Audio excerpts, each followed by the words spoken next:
একটু মাঝে মধ্যে দুই একটা খুন খারাপি হয়, এই যে হাজির একটা ঘটনা হয়েছে, আমরা এগুলো বিচ্ছিন্ন। নির্বাচন নিয়ে কোনো শঙ্কা নেই, ইলেকশন হবে ইনশাল্লাহ, সবাইকে সাথে নিয়েই হবে, সবার সহযোগিতা নিয়েই হবে, এ ব্যাপারে কোনো শঙ্কা। আইনশৃঙ্খলা অবনতি সুষ্ঠু পথের বাধা কিনা? আইনশৃঙ্খলা অবনতি হলো কোথায়?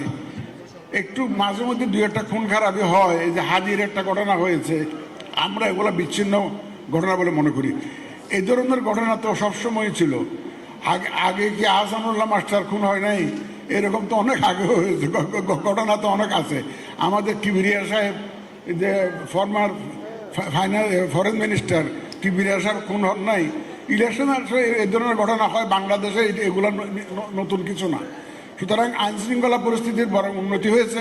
আপনার 5ই আগস্ট 24-এর সাথে তুলনা করুন, রাত্রে ঘুমাইতে পারেছেন 4-5 দিন, এক সপ্তাহ যখন থানাগুলো অপারেশনাল ইনঅ্যাক্টিভ ছিল।